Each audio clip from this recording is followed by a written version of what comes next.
We've lost a $500,000 contract because of you! I already reassigned as of last month. What? Trouble Busters! I'm going on a date with my future girlfriend with a car like this. My name is Alan. I work diligently as a maintenance crew for an automobile maintenance company. I started working here recently, but this is my vocation. I've been working as hard as I can. However, may I ask what's going on? What the heck were you doing last week? We lost a $500,000 contract because of you! My fault? Does this mean that they're trying to place the blame on me? But then You're going to apologize to them as soon as possible. Our client point of contact and the CEO are extremely upset. Well, I actually... What do you keep mumbling about, huh? If you have time to be giving me excuses, you better start getting on your way to the CEO's office. Well, I already reassigned as of last month. What? Resign as of last month? What are you talking about? This is not the time to be joking around. No, I'm not joking. I really... Okay. He's not willing to listen to anything I say as always. Well then, in that case, I'll go. I'm not letting him get away with this. Trouble Busters! So now, Alan ended up ruining this $500,000 contract. Mason, Alan resigned as of last week, which makes it effective last month. But it's still Alan's fault for not transitioning his work thoroughly. That seems like a completely different subject. Not at all. Everything was Alan's fault. I'm coming in. I got a call from Mr. Mason all of a sudden, so I had to talk to my boss to take a half a day off to be here. I'm your boss.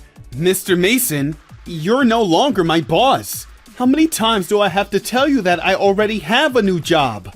Even then, this was all your fault, and that doesn't change. This is happening because you never transition your work. You better admit that the failure of this $500,000 contract was your fault. That proves that he transitioned his work. What? What the heck is that email? I never got that email. Sir, I'm sorry to ask, but will you check your computer? I copied you to that email thread, so I'm sure you have access to it. Okay. Oh, it's been sent to both of us. Mason, have you been checking your email thoroughly? I think he forgot to send that email to me. Maybe he just added my address after he sent it to me. Oh yeah? Is that what you think? Is that true, Alan? Of course not! Why would you accuse me? Well, that's probably because of the difference in work ethics between you and me. What exactly do you mean? Guys, come on in. Oh, Adam and Ivy? Why are you here? These two are my witnesses. What? How dare you? I heard about it too, Alan. What? At first, I was going to look the other way, but you ended up causing a $500,000 damage to us. I told you it wasn't me! We have no choice at this point. Alan, we're going to have to file a civil lawsuit against you for the damages you caused. A civil lawsuit?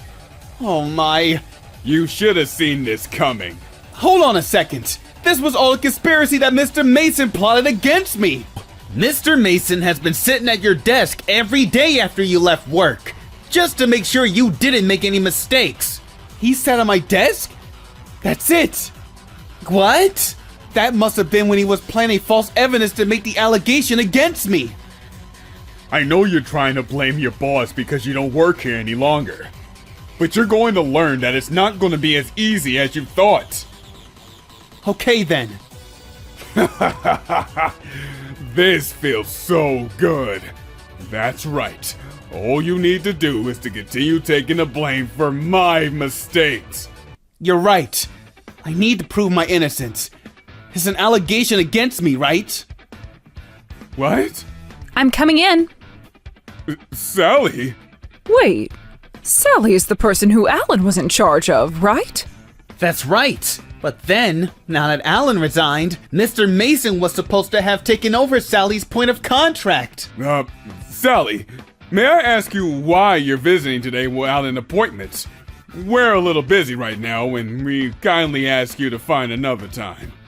I'm actually here regarding what you're being busy about.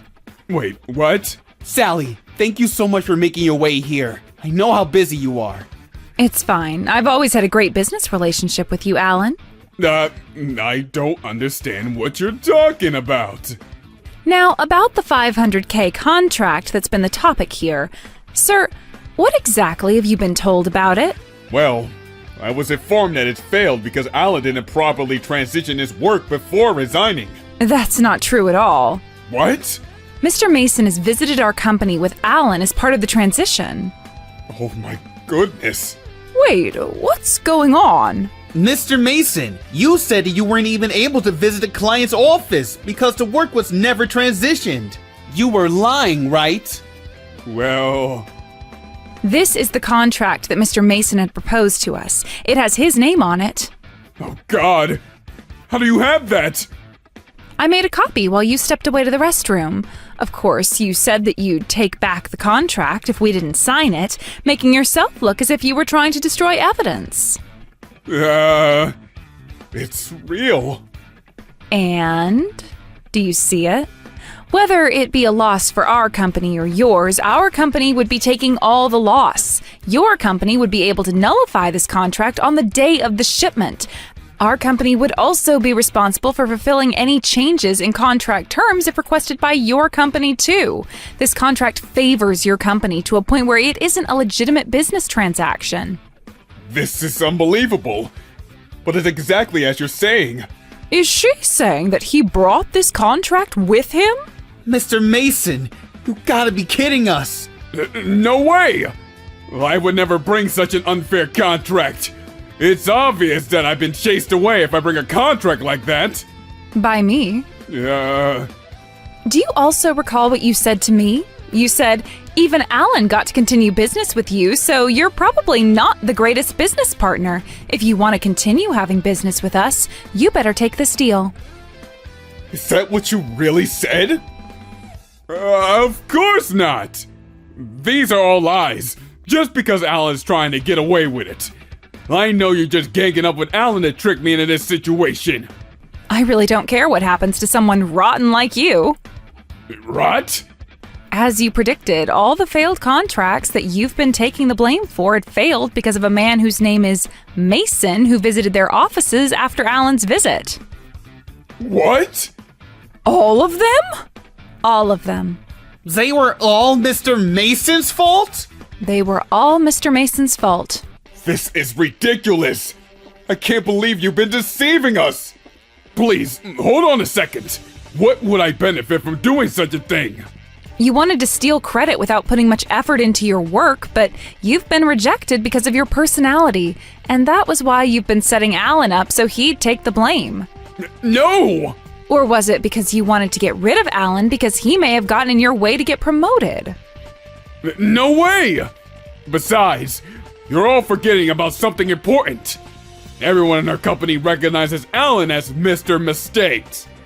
About that, you manipulated everyone's impression of me, right? What? Oh my God. That's right. Mr. Mason has been setting me up to take the blame for all the mistakes that I took fault. Oh my. It wasn't anything surprising, though. This was just an evil speculation, right? At this point, the information I had on my hands shows that all mistakes has been made by Alan. Right? In that case, I'm the one who's telling the truth at this time. Do we all agree? No, we don't. So I'm going to prove that what you were saying is false, and what I'm saying is true. Ha! There's no way. Go ahead, if that's something you can. You gave me a go, so I'll go ahead and do so. What are you doing right now? Right now, I'm installing a pseudo system that we initially planned on selling at Sally's company, so we'd be able to regenerate some files from Mr. Mason's computer. From there, I'd then access the company's server and retrieve a log that Mr. Mason had recently deleted, and launch the pseudo system, and voila! we find the files that were concealed. Wow! You're kidding. This is probably the presentation file that Ivy was talking about earlier. This is an invasion of privacy! Anything further would make you charged with a crime! Oh no. Alright. At sight, it looks like a file with my name everywhere. But if you check out the version's history... Mason's name is on there! Right. This means that Mr. Mason has been creating the documents, while he purposely changed them under my name. But it will only be a matter of time until others find out based on the version's history. He'd copy and paste the contents onto a new file, and delete the original file so this version won't even exist. This is just a coincidence! Maybe you just accidentally switched your name and my name! I knew you would say that, so I made sure I regenerated a bunch of other files that you deleted. Let's go ahead and take a look at them all. Stop this! I gotta get out of here while I still can. Mason? Yes? They were all created by you! Oh! Her company ended up losing a talented sales rep because of you. I can't believe you were lying to us this whole time. I'm sorry, Alan. We should have trusted you. Regrets won't help you in the future. You've all been cornering Alan just the way Mason has done. I hope you learned your lesson. Mason, where do you think you're going? I remember. I have an urgent thing to take care of. Are you lying again? Oh, you ruined a $500,000 contract for us. How are you going to be responsible? We even lost a team member who was truly establishing a trusted relationship with our clients too. You can't blame everything on me. It was all of your fault for not being able to see through the lies. Besides, this society is all about the survival of the fittest. In that case, you won't complain if I'm more fit than you, right? What? I'm going to have a board meeting to discuss all the wrongdoings that you've committed. What? Alan's former clients that you ruined have testified, and I made sure they were recorded. I'll provide them as evidence. I'm going to tell all my colleagues about you just to make sure we don't ever misunderstand anything. We'll also tell them that all the mistakes that we thought Alan made were made by you. Hold on. I beg you. I need you guys to forgive me. I have a lot of things that I have to protect. If I get terminated, my life will be different, and even if I get to stay, I can't continue working here if everyone else ends up finding out the truth. And if I end up with a criminal record, what's going to happen to me? Nobody cares about what happens to you. Oh, please. I need you to think about how I felt. Alan kept growing his performance, so I started to feel insecure. And I had no choice but to do this so I could protect myself. I wasn't skilled to earn other people's trust like Alan, so I had to do this. Mr. Mason, you're severely misunderstanding something. Misunderstanding? Earning someone's trust isn't a skill. It's a result that accomplished by always acting with integrity. Have you been visiting your client's office every day the way I do? So you get appointments with them. Have you ever walked to a point where your brand new leather shoes have holes on the soles? Well, something you should realize first and foremost is the fact that you've been doing something that you should have been ashamed of yourself. I'm sad and furious that you became this way. And for that reason, I won't forgive you because I want you to learn your lesson. I hope you live the rest of your life so you won't ever be ashamed of yourself.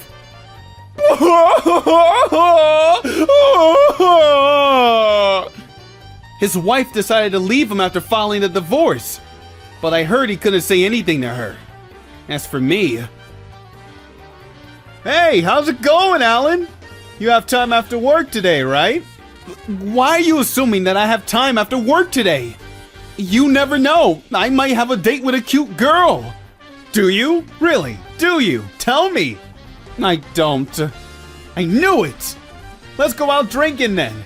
It's gonna be your treat. My senior colleagues have been giving me a rough time every day. Trouble busters. Who are you? Why are you in my house? Oh, hello there, madam. Congratulations on having a baby. And with that, I bid you good day. Here's my gift to you. Surprised to see me? Oh, yes, honey. My name is Helen. I'm a full-time housewife who just returned home to her beloved husband after giving birth back in my hometown. I apparently recovered faster than anyone expected, so I took the liberty of making a surprise return. The prank was a huge success, honey. I was very surprised. All right, then. This calls for a celebration. Let's go out somewhere for dinner. Huh? But why? I already bought today's ingredients for dinner, so let's eat at home. No, but it's a happy occasion. Thanks, honey, but let's celebrate next time. Now let's get dinner started. I'll make you dinner for the first time in a while, That's no good. It's messy inside. What? If it's a mess, I'll clean it up right now. I wonder though. It's a lot messier than I imagined it would be, and I don't feel like it's gonna be cleaned up anytime soon. I'll clean it up myself for now, and while I do that, you can go eat somewhere. Cleaning it all alone? Yeah, The heck you mean, yeah? I told you I already bought the ingredients. that can always be eaten tomorrow, right? Not like the food's gonna rot that quickly. Those women's shoes there, whose are they? Huh? Hey, whose are they? Oh, you know, No, not whose are they? they're not yours. I don't have shoes like these.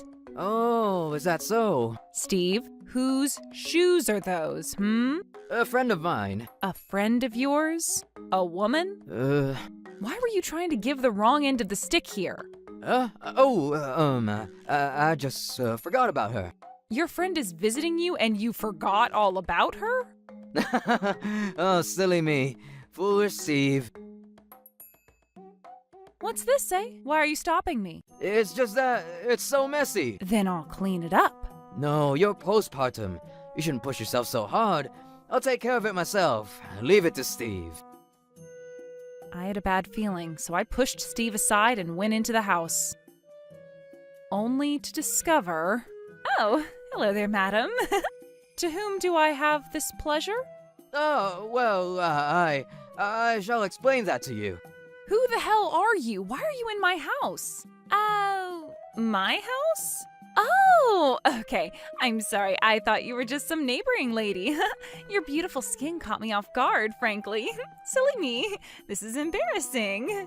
How dare you? Congratulations on having a baby. And with that, I bid you good day. Here's my gift to you. What the hell is this? This is an unlucky charm. Well, calm down, Helen. For now, just listen to me. You need not take the damn trouble. This situation speaks for itself. Steve, you were cheating on me, weren't you? Oh, would I say, cheating? I'm sure as hell he would cheat on you. The level of charm between Steve's ex-wife and yours truly is just humongous. If I'm called charming, you're called charmless, lady. And you also have no sense of responsibility as Steve's wife. I heard this from the man himself, you know. I thought that living together as I went into labor would only cause you trouble, Steve. That's why I went back home. Lies, all lies. I heard lots from Steve, you see. What? Steve, what exactly did you say to this girl, eh? Oh, what did I say again? I'm so lonely, lonely, lonely, lonely. It was so cute. That's why I ended up liking Steve a lot. What the hell is that? I explained so much to you and even apologized to you countless times. It's not a problem that can be resolved by any amount of explaining away or apologizing. It doesn't change the fact that you left Steve alone in his misery. That's an instant DQ as a wife, I say. If it were me, I would never let him feel that way. No, sir. I see. So he simply fell for the hackneyed expressions of a damn cuckold. I am really annoyed. Get out. Get out of my house. What the hell? Get out of the house? Nah, you were the one who came back home later anyhow. No, you know what? It's fine. The bath both of you frickin' used, the bed you slept in. I don't want to touch something that disgusting. Clean everything up before you leave, eh? Of course, I will also ask for alimony from both of you. It's lame enough just to get your cuckold, but now you want big bucks? Looks miserable to me. Poor wifey Helen Thompson. Helen, wait. What I have to say is. Don't come close to me. Don't frickin' touch me. I don't believe it. That two-timing stupid frickin' pile of shit. I did not think he would be that kind of person. I'll divorce you, so help me. I'll frickin' divorce you. I'll divorce you and make you so damn miserable, you prick. I went back home once again and saw my parents again. My parents understood my feelings and told me to divorce such a monstrous man, but it's too late to apologize now, you bastard. Yes? Hello? That call made me come to realize that humans cannot live based on their feelings alone. Helen, you are a housewife and have little work experience. Finding someone who wants someone like that is hard, to say the least, right? No hard feelings over here. I'm gonna break up with Thea properly without any regrets. But still... I got in big trouble because she was making advances on me. She forced her way into the house, made me drink alcohol, and told me to only do it once, and I just buckled. I couldn't help it. I couldn't stop it. Holding that brat always made me feel like holding you, Helen. You just shut up. I can't believe you had this kind of intention and started a relationship with someone you were cheating on. It just doesn't freaking matter. No matter what you do, the fact that you were cheating on me when I was suffering from morning sickness and childbirth cannot be easily erased. I'm sorry. I'm so sorry. Listen, Steve. What you just said, it all sounded lighthearted, insincere, suspicious even. Don't keep talking shit about how I'm trying here. I'm apologizing to you, you know? But, If I divorced Steve, my heart would be happy and fulfilled. But I unfortunately can't live on that alone. So in order to survive, I have the option of sacrificing my own dignity and living off of my husband's money. As always, what should I do? I'm weak. Too weak. Adultery is something that is 100% the fault of the person doing it. And I'm just a weakling who can't get divorced right away despite this terrible truth. Mom was the one who saw me as such and went on to scold me. After being enlightened by her words, she was summed up as follows. Face it fearlessly and with determination. Yes, ma'am. You protect your daughter's life and heart. You hear me, Missy? Yes, ma'am. You are a mother, too, yes? Yes, ma'am. Never forgive him. Troublebusters, initiate. Yes, ma'am. Those words from Mom, who has been a wonderful mother for 22 years, I now understood them with my heart, not my head. Unforgivable. Troublebusters, initiate. You finally came back, Helen. Of course, I'm getting divorced after all. What? Were you even listening to me? Are you seriously the kind of person who doesn't understand the logic of things? What the hell? I don't understand the logic of things? Does someone who actually understands the logic of things have an affair, though? I don't understand what you mean. I want this world to be purified from you as soon and as thoroughly as possible. I'll give you the house. In return, since there will be no division of assets, I will receive a generous amount of alimony. I will receive child support of $800 per month until our daughter graduates from university. No, wait, I don't have that kind of money. You know that because we live together, don't you? I know. I just don't care. Why do I have to consider the convenience of the person who is in trouble because of adultery, eh? Wait a second. You are a housewife, Helen. Don't think that the world is so lenient that full-time housewives can easily integrate into society, eh? Why am I the one that buckles under and adheres to you? I'm done submitting because you think you have... Wait, think a moment. Are you seriously still willing to let your anger get the better of you and rush into impulsive action?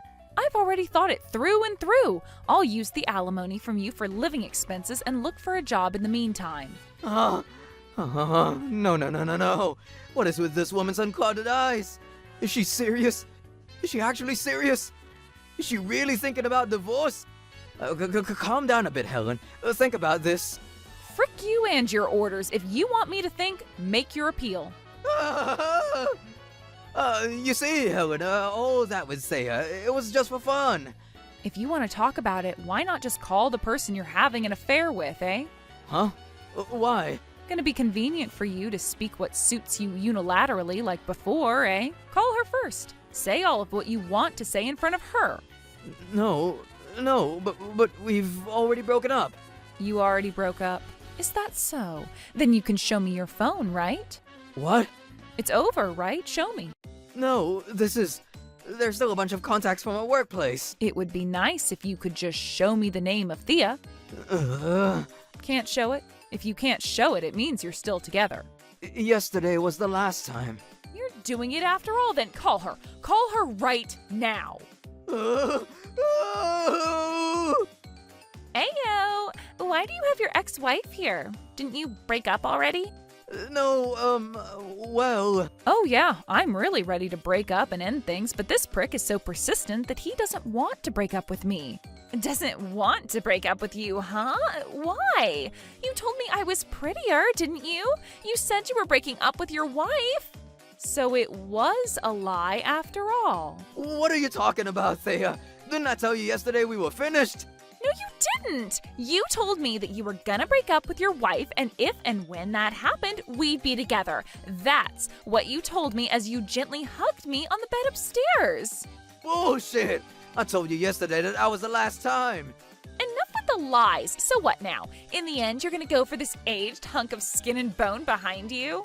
That is fricked up beyond all possible forgiveness. You're the one that's fricked up, Steve. What's so good about this bitch, eh? Don't point fingers at people, floozy. What? It's the truth after all. Well, that's enough. I understand that the frickin' relationship between you and Steve isn't over after all. Well, if you can do whatever you want, whether you remarry after divorce or not, I don't give a shit. Steve and I are done now. I'll leave you two to be as free as bonobos during mating season. Oh, that's right. I'll also demand lots of alimony from the provocative raw cream pie advocate, eh? What? I mean, duh, this is my hubby. It was you who got involved with him and had an adulterous relationship. Therefore, I have the right to demand alimony from you. Wait a minute, I don't have any money. So you don't have any either, eh? I'm impressed. You use other people's homes as your own little love nests. I do hope you two don't have the kind of impulsive love of friends with benefits that would be easily destroyed by demands of $20,000 of alimony. You loved her so much that you decided to start a relationship with her even though I was in the worst of health and couldn't even walk by myself. And yet you had the audacity to lie so well and so quickly. So I'll throw away everything from our past. I can't live a married life with someone who is unfaithful a mere year after getting married. So, Thea, darling, go on now and live a happy and wonderful life with Steve. Wait, Miss Helen, stop with the divorce. Huh? Why? If you did that, I would have to pay you alimony, right? What about marriage? Are you becoming this prick's new wife? No, I'm not. Thea! This guy isn't worth frickin' $20,000. It's okay if it's free, but if it costs money, that's a different story. In any case, Steve will be getting a demand for that much money, right? That means he'll run out of money, right? I have no use for men without any bucks. In any case, you will also be required to pay me alimony. And I'm saying that this guy will pay me back. To me, my husband was worth more to me than all the jewels on earth combined. I have no intention of letting the bitch who stole him walk away financially unscathed. In order to prevent the number of people like me from increasing in the future, and in order to survive as a single mother, I will not rest until I siphon everything I possibly can of what makes you happy, and make you two know what misery really is. And of course, I will also inform your parents, Thea. I don't know where they are now, but I will definitely expose you and destroy you. But please don't. If you did that, my parents would disown me. Yeah, I don't care what frickin' happens to you. The two of you felt like you didn't care a smidge about me and blossomed love in an affair, frickin' lovebirds. My eyes. Hey, Steve, take responsibility, would you? How do you expect me to take responsibility, eh? I'm already up to here with figuring out how I can survive. You bastard, you said you'd protect me. That was Steve Thompson in a world line where our love wasn't exposed and where I was gentle. Seduction skills go burr for real, bitch. In a world where our affair really was exposed, those seduction skills turned into rejection skills. Literally a villain Arcanon event. You frick. I'll tell everyone about what you did to me, you hear me? Gonna talk about your own experience with adultery, eh? Isn't that the same thing as an octopus eating its own leg? It won't be double payback, it'll be double suicide! Don't worry, you two. I'm going to report your extreme acts of unspeakable naughtiness to all the people who were there to witness a lovely officiant forge the seemingly unbreakable ties between Steve and I, including a number of your bosses. Quite a party that's going to be. Report! No, Please, anything but that. Our income is going to... For the last time, I don't care. Oh, I know. As a commemoration of parting ways with the lowest ranking human being on the planet, I'm gonna have a Happy Divorce Day Helen party with everyone getting together. No! A party would only make a rumor spread more quickly. Ah, maybe so. Too bad. But it doesn't matter. Oh yeah, I'll give this back. That's the one I gave you. It's the perfect item for you right now. People you've betrayed, things you've stolen. Grovel in regret now, peasants. It was just a harmless impulse. $20,000? Hello, homeless society. Thea's here. Although my eardrums are nearly destroyed by the unpleasant cries of the two banshees, I have no hesitation in my decision to be thorough in their extermination. The evidence of the affair was only a few screenshots of the exchange between the two when I forced him to show me his phone, and the compensation was a small amount of a mere $8,000. But I don't know why, but both of them were now unemployed. I guess this whole thing made them want to become a treasure hunter of sorts. After clearing up the negative legacy of my past, I decided to get cracking to find work to raise my daughter Sadie, and finally became a working woman. It's been a while since I returned to society after a long career as a full-time housewife, but I can't complain. The life of my adorable daughter rests on my shoulders. With a strong spirit being the essence of maternity, I promise to do everything I can to give Sadie the best life she deserves. Trouble Busters! Well then, everyone, dig in. Bon appetit. Huh? Chicken? I'm sorry. Helen, darling, aren't you even a little frustrated? It'll be okay, because I'm gonna stop sending her the monthly $1,000. Mrs. Williams, are you all right? Helen, dear, calm down. She's doing great. Thank you so much, Mrs. Kingston. You ought to thank Helen here. It was her nice decision to call me, after all. What kind of wife doesn't show her support right when their mother-in-law's in a crisis? Why didn't Helen come? I'm sorry, Mrs. Williams. I don't feel very well today. I see. And I took such good care of you. When I first got married, my mother-in-law, Mrs. Williams, was a very kind person, but this was the trigger for her to start harassing me. It's been half a year and it still hurts. And the fact I'm so useless, it's terrible. I can't help pluck out the weeds, I can't clean or do laundry or go shopping even. I'll do it all for you, Mrs. Williams. But I feel bad for you, dear. Please, you mustn't feel that way. I will do it, Mrs. Williams. I'm sorry for leaving you alone to take care of Mom, Helen. As an apology, I'll give you the best massage I have to offer. My husband, Sean, has always been such a sweetheart and comforted me. That's why I can't talk to him about his mother, and also, the way Mrs. Williams spoke to me is also very ambiguous because, on the surface, it sounds like she's trying to take care of me. I made some stew. Take some home with you. Thank you very much, Mrs. Williams. This is Sean's favorite. That darling won't eat anything that isn't my cooking, after all. In this manner, I was made to do a lot of heavy shopping, clean the house as though every day was an entirely new year, and take her to frequent visits to the hospital, all while being treated with harsh criticism and ungratefulness. Hello? Ah, Helen dear, could I ask you to do some shopping for me? Of course. I would like 10 2-liter drinks, please. What, 10? But that'll weigh close to 45 pounds. I have some people coming over, but if you're busy or something, I can go myself. I'll buy them, Mrs. Williams, and then I'll bring them over straight away. Really? You really are very kind. You know that, Helen? It would be terrible if I wasted that kind side of yours. This is a good example of how I became entangled with my mother. Nice work, Helen, darling. Very soon my daughter and her family are coming over. Is that so? In that case, though, you ought to have asked Miss Karen and her husband for the drinks. We ordered some delicious unagi to be delivered from that Japanese place. Care to join us? What? Can I really? Of course, you are an important wife of my Sean's anyhow.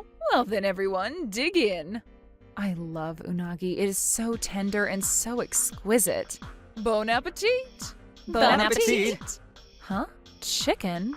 I'm sorry. I figured unagi wouldn't be palatable since it doesn't suit the class you grew up in, so... Oh my goodness, so delicious. Simply amazing. Helen, dear, would you mind making us some tea? Wouldn't it be better for you to help Helen too, Karen? Oh, well, I guess. Oh no, you mustn't worry. You sit down, Karen, honey. Helen here has an amazing physical endurance, you know. She says she gets satisfaction from helping people by moving her body around a lot. And it's because she's such a hard worker that she's able to keep such a nice body. Really? I'm so jealous. That feminine body of hers is what enslaved my darling Sean, you know. Completely head over heels. Truly beautiful. Truly. I see. I also hear that Sean massages her every night after she finally lies down for bed. That sweetheart really became a true man, it seems. Huh. Oh, it seems like we don't have enough drinks here. I'll bring some now, Mrs. Williams. Are you awake? What the hell? What happened to you, sweetie? I told Mrs. Kingston everything there was to know about the previous 6 months. Mostly about all the psychological harassment. Mrs. Kingston, who had kindly been listening intently, then took my hand. It's been tough up until now, dear. You did your best, and you did well. Mrs. Kingston? But this must end now. Yes, ma'am. I vow to stop just enduring it completely. That's it. That's the spirit. Let's work together and bring justice to Jane. Troublebusters, initiate! A mere 3 days after I was discharged from the hospital, Mrs. Williams became impatient and called me to ask me to run an errand again. This time's errand was to head to a specific bakery for some biscuits. She never knew what was coming her way. Mrs. Williams, I brought you the biscuits. Ah, Helen, dear, I'm sorry again for all that I ask you. Are you all right? I can pour the tea if you want to, ma'am. So, this is the notorious Mrs. Useless. The wife ought to have some tea ready from the beginning, damn it! Sorry to have kept you waiting, ladies. What do we have here? Isn't this some cake from that famous bakery, Sugar Buster? Do you like it by any chance? It's my favorite cake of all time. Seems like you're a kind girl who also understands our generation. Thank you very much, ma'am. Mrs. Williams, there's the usual shopping today too, I suppose. I'll clean the bathroom and change the sheets as usual. As usual? Huh? This sounds somewhat different from what I heard from you, Jane. You told us that she was a mean wife who wouldn't help you despite you being injured, didn't you? It's not a lie. Helen is really cold towards me, honest. I called her to help me, but she went to call on Kingston here, ordering her to help me, and she herself didn't come. That's definitely a cold wife. That was because Helen couldn't move at all due to dizziness, and she must have gathered her wits to do something to help her. When I received the call, you have no idea how worried she was about her mother-in-law. Is that so? Oh, it's true. On the other hand, I feel sorry for Helen, to be honest. Helen, darling, aren't you even a little frustrated about being so vindictively hated for something that happened half a year ago? I am, Mrs. Kingston, but it'll be okay, because I'm gonna stop sending her the monthly $1,000. It'll be okay. $1,000? Yes, ma'am. I do the shopping for you every day, drop you off at the hospital, and pick you up, and I don't receive a single penny for those expenses. So there's no occasion for you to spend money, is there, Mrs. Williams? What? She went shopping for you every day, Jane? Yes, ma'am. Here are the receipts for a full 6 months. Would you like to take a look? What the hell is this? 5 1.8-liter bottles of soy sauce? Why would that much soy sauce be bought all at once? Oh, so heavy for sure. I agree, Mrs. Adams. But Mrs. Williams would write it on a grocery list and give it to me, telling me to buy what's on the list. No wonder you make so many stews every day. I wonder, was there any sharing with anyone? I wonder how Mrs. Williams managed to use up all 9 liters of soy sauce in 1 week, since I was told to go buy 5 more the next week. Why did you keep all these? Let's see here. I'll read it all aloud. 5 1.8-liter bottles of soy sauce, 3 bags of sugar, 5 1-kilogram containers of miso, 5 1.8-liter bottles of Japanese cooking sake, 3 pumpkins, 3 heads of cabbage, a box of onions. At this rate, you're packing all the damn heavy stuff like a devil. On one occasion, the loops of 2 of the plastic bags were torn off, so it was heavy. What on earth did you use 3 pumpkins for when you were alone at home? Froze everything as much as possible, did you? I went all out multiple times. Instead of thanking me kindly and offering to repay me somehow, you remain indifferent to it all, and even worse, you go and talk shit to your friends. What are you talking about? I haven't done anything wrong. I always told you I could manage if you couldn't oblige when I asked you to go shopping or pick me up. But even so, it was always Helen who said she would do it. Don't blame me for what you brought on yourself and pretend like I'm forcing everything on you. I would like 10 2-liter drinks, please. It would be terrible if I wasted that kind side of yours. There is no way that there is a wife in this world who can refuse a favor from her mother-in-law after being told this. That triumphant, mean face makes you look even meaner than usual. More to the point, where is the evidence that I said anything like that? Seems like this is just a claim without foundations. Evidence, eh? Yes, evidence without any. It's just an accusation, and a cruel one at that. Judging people without anything solid shouldn't be okay. I agree, but hey, there is evidence, you know. Huh? There's evidence? Irrefutable evidence at that. Can you see this? Do you know what's wrong in this photo? Wait, what? A chicken? Everyone's having unagi, except for one. That's right, Mrs. Abbott. I figured unagi wouldn't be palatable since it doesn't suit the class you grew up in, so... this is an inescapable verdict of guilty. That's terrible, Jane. This makes Helen look so miserable.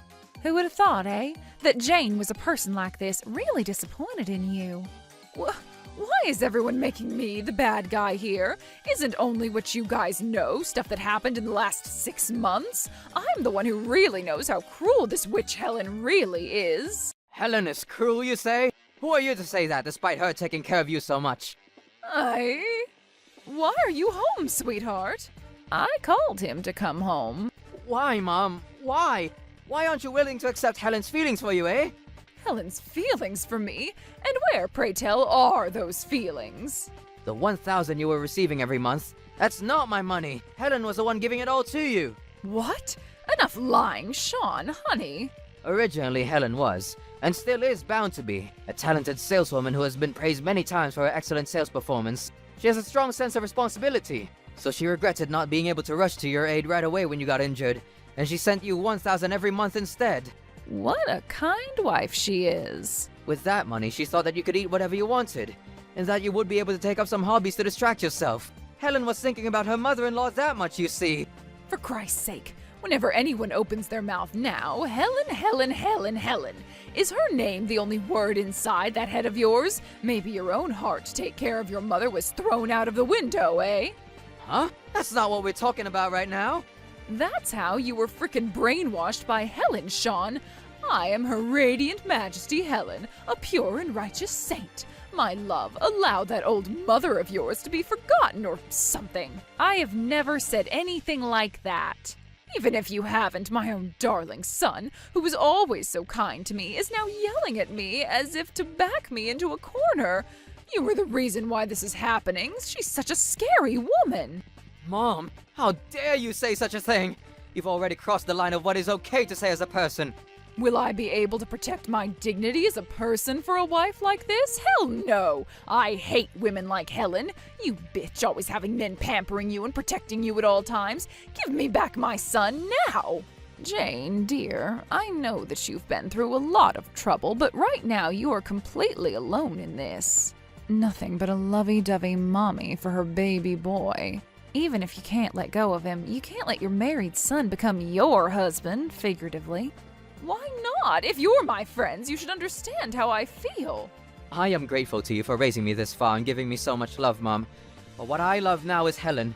No matter how important my own mother is, if she hurts the woman I love, I will become a shield between you and her and myself to protect her.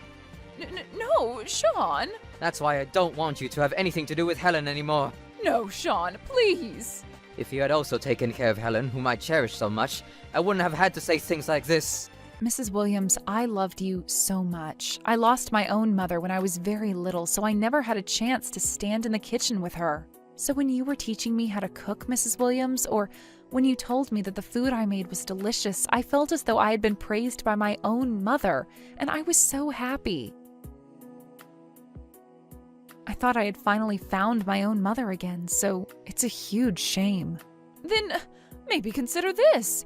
If you just say, let's continue living like we did in the old days, things will fall into place. Mrs. Williams, I'm sorry, I cannot do that.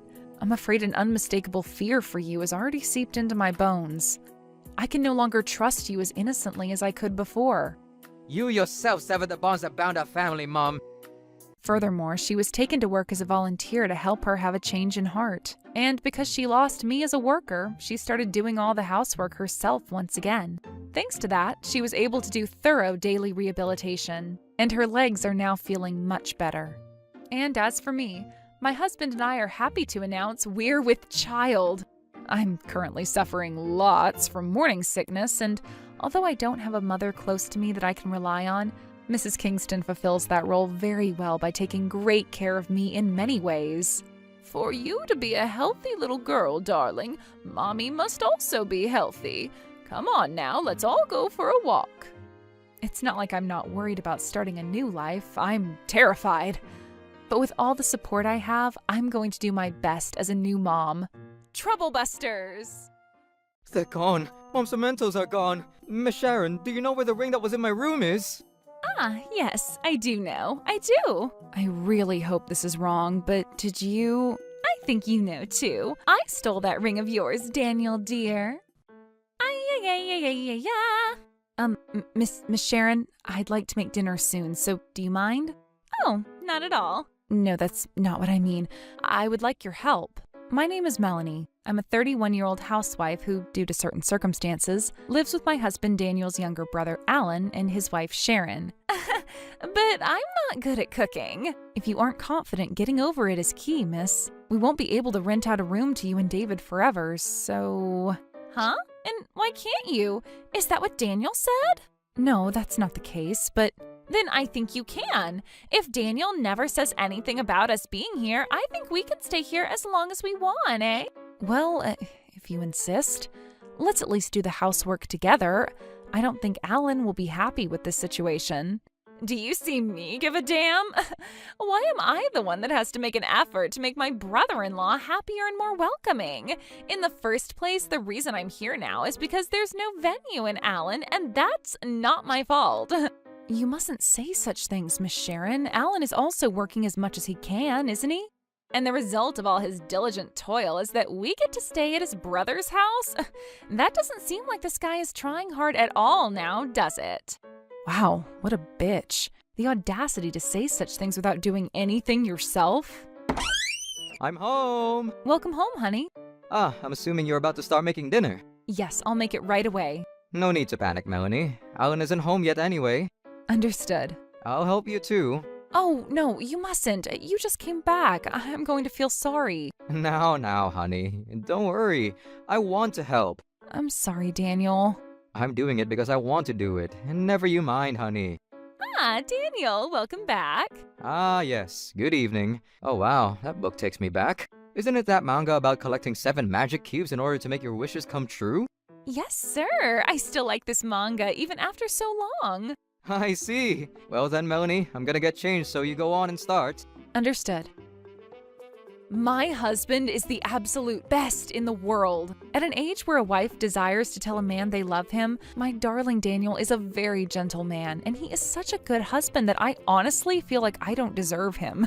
After that, Daniel and I did some lovey-dovey couple things together, and dinner was finished very quickly. Alan came home a little later, and together with Miss Sharon, who never frickin' helps with any of the housework, we had dinner together. Alan was very humbled by our hospitality and kindly asked his wife to be a little more cooperative with us. Also, he was admonishing her for a certain terrible habit that frankly affected him greatly. Why did you sell my golf club, Sharon? Because, baby, you said you're not going to play golf anymore. True, but you still can't sell them without my permission. Well, sometimes these things happen. No, they don't. That's not okay, that kind of thing. As you can see, Alan had warned Miss Sharon for some time that she shouldn't sell his belongings without his permission. Little did I know that that terrible habit of hers would affect my husband, Daniel. Huh? Wait, where? They're gone. Mom's mementos are gone. Why are they gone? Hey there, Madame Melanie. Oh, Sir Daniel, what are you doing in such a panic? I don't have my mother's keepsake rings. Do you know where they might be? What? Yeah, all 7 of them are gone. What in the world? La la la, Sharon in the house. There's no way. Did Miss Sharon? Miss Sharon, do you know where the ring that was in my room is? Ah, yes, I do know. I do. I really hope this is wrong, but did you? I think you know too. I sold that ring of yours, Daniel dear, and boy, did it cost a lot of money. What the devil? Why? It's already illegal to just sell Alan's things without his permission. Eh? But you don't wear women's rings, do you, Daniel? The design is kind of old-fashioned, and I don't think there was any point in keeping it. Here you go. This is your share. Thank you very much, Daniel dear. I see. I'll think about it for a moment. Think about it. About how to use the money, maybe. Read the atmosphere, damn it. Hellfire is upon us all. Atmosphere? Hellfire? Didn't you see something like a dark aura of purple flame emitting from Daniel's whole body? Huh? What in the world is that, psycho? Darling Sharon, don't see nothing, don't get nothing. I'm going to get that money back and get those rings back or frickin' die trying. Huh? Nah. Sharon, everything's gonna be a-okay, sister. If I'm a woman who sells anything that someone else has, Daniel is a man who won't get angry no matter what I do to him. He doesn't even get angry if I don't do housework, and he doesn't get angry even if I have him do errands. Dear brother-in-law, please also get me some fashion magazines and ice cream if you please. Not to mention he pays for everything. Well, in a nutshell, Daniel is quite gullible if you ask me. No, I think Daniel is probably angrier than he's ever been right now. I won't say anything other than we should immediately refund the money and get the rings back. Yeah, it's impossible. Because as you can see, I just bought a cute ring with a pink jewel. Insane. Completely insane. Well, just tell him thank you from the bottom of my heart. You're so lucky to have such a handsome and wealthy husband, you know? Huh? What is... I have an incredibly bad feeling about this. Unforgivable. Troublebusters, initiate. Yep, slept really well. Well, let's do our best to live a complacent... Wait, what? Huh? The ocean, the sky, the forest. What is this? What the hell is this? A boat? I'm here. Please help me. It's better not to speak too loudly, you know. What? Because it makes you hungry. Daniel? Alan? Miss Melanie? What is going on here? Allow me to explain everything. What's going on? Don't you think you can get away with... I'm freaking talking! You shut your bitch ass up right now! Daniel, you've changed. This isn't you. You are now on a deserted island. It's a complete wasteland with no cell phone reception. A deserted island? Yes, that's right. A deserted island. I originally bought this island about 5 years ago, because it was meant to be a kind of a summertime vacation place. But this time, I thought I'd use it as an island of retribution. An island of retribution? Did I do something to bother you, sir? What you did far exceeds what is something that merely bothers me, my good lady. You did something that made my stomach churn with fury. Something that almost made me commit arson. That was the keepsake of my deceased mother, you see. What? Is that so? I'm so sorry. If I had known that, I wouldn't have sold it without permission. That's not the frickin' problem. The problem is that you sold it without telling anyone. Alan told you repeatedly, time and time again, to stop that nonsense. That's right, Alan! What happened to Alan? A wife has been exiled to a deserted island and her husband doesn't care? Hey, where's Alan? Where is my darling husband? Alan is tasked with finding where you went to sell those rings that belong to me. What?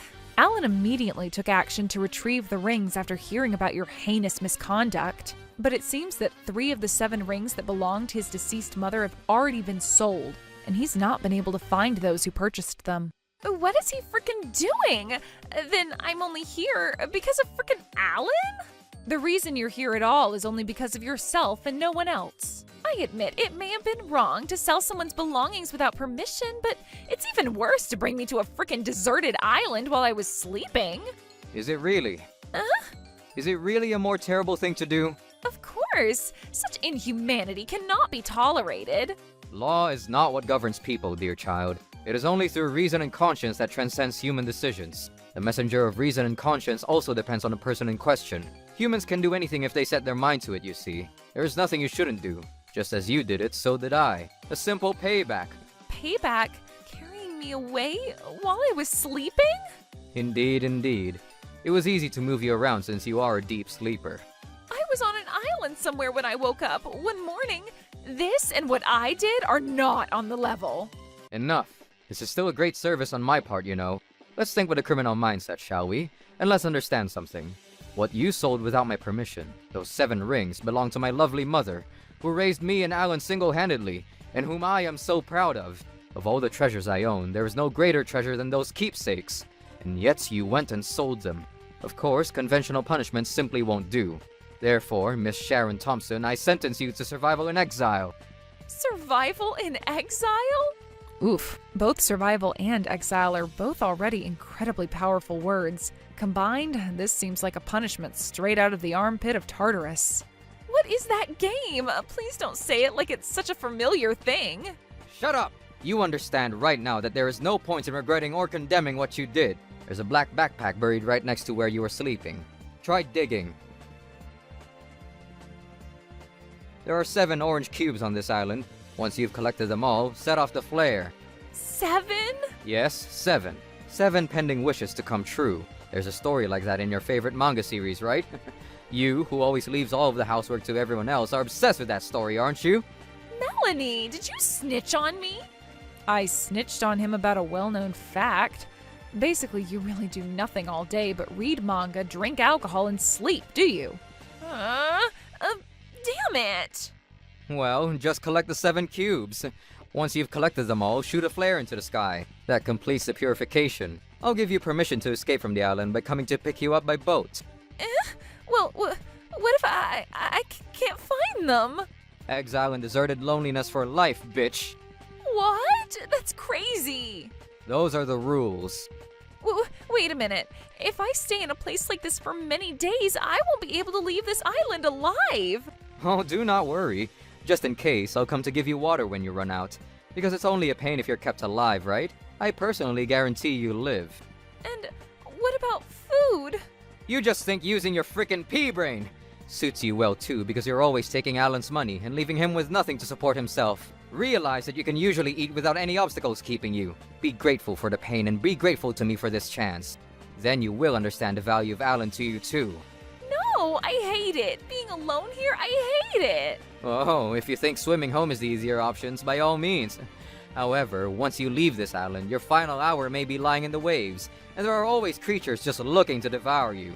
If you want to swim home, even if it means you have to take that incredible risk, do whatever you like. Please, spare me. I vow I will no longer sell your things without any permission.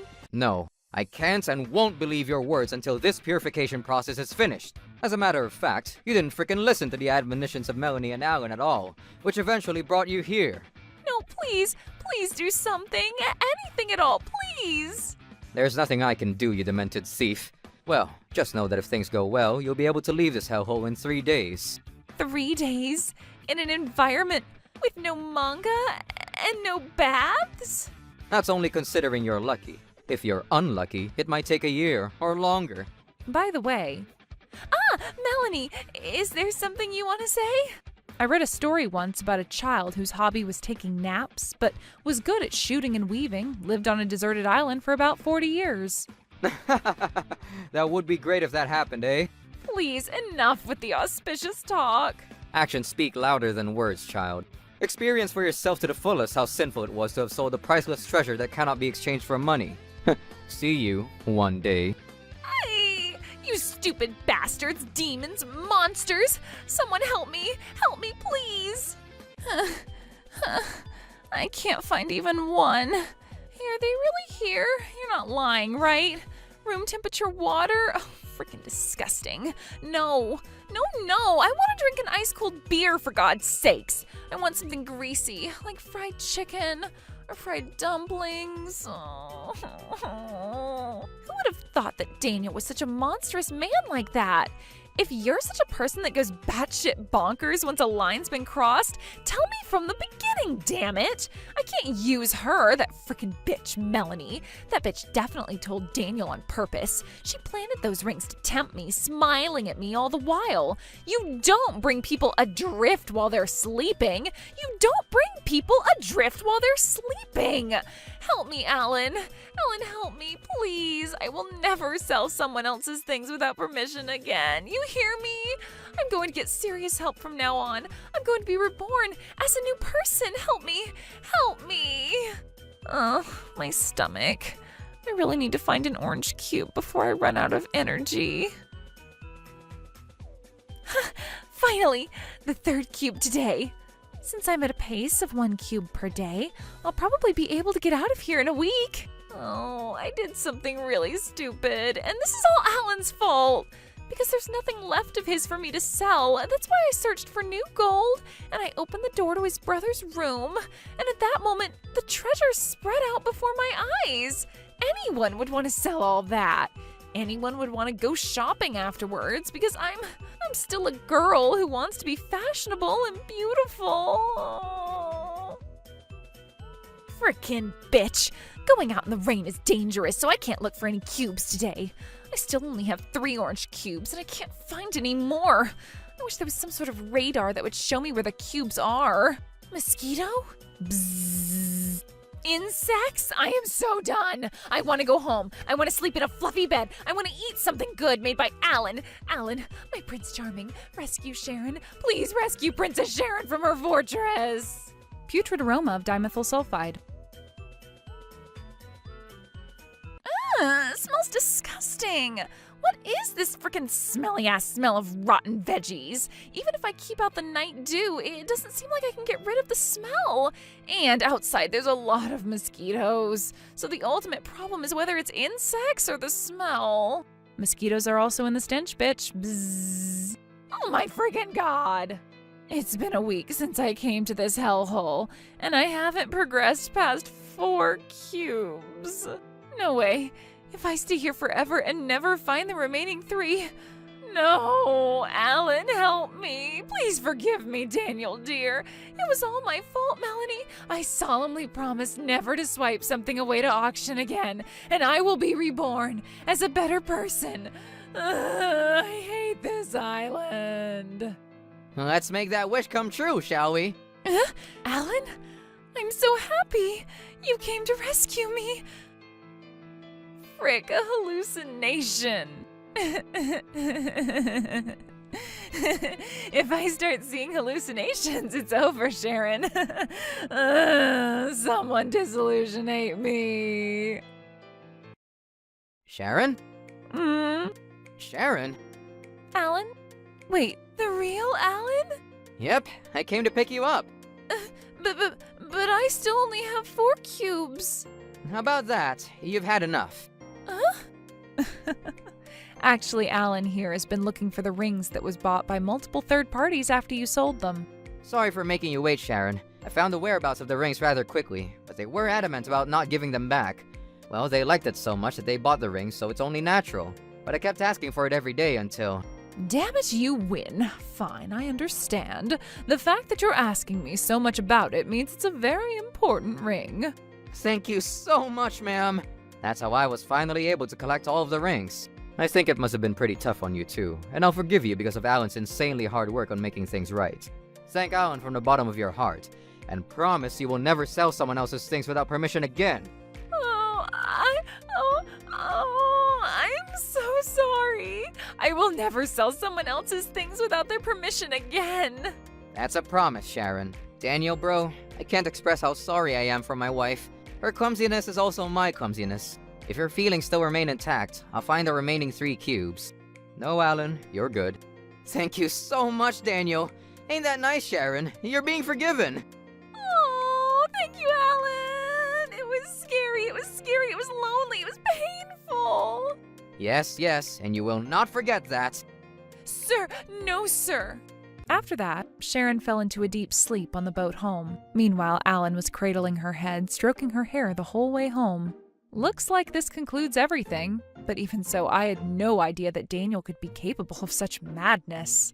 I would be in huge trouble if I actually offended him. What's wrong, Melanie? No, it's nothing, honey. After she returned home, Sharon started doing housework like a different person, and she started to support her husband, Alan, more than anything else. She must have fallen head over heels with him again. Oh yeah, take a look at this. Ta-da! Isn't that a ticket to an All Direction concert? One that's said to be one of the most wildly difficult to obtain? It just so happened that I got a tip. I'm so very happy about this. So, Melanie, make sure you leave the end of next month open, yeah? Hell yeah! My relationship with Daniel is going amazing, and my relationship with Alan and Sharon is also very good. The two of them will be leaving this house in early summer to live in a new house nearby, so while it will be a little lonely, neighbors we shall be. And I'm sure we'll see each other often from now on. I'm thirsty. Heyo, what's this? Miss Melanie. Daniel, you left these tickets on the table. Troublebusters.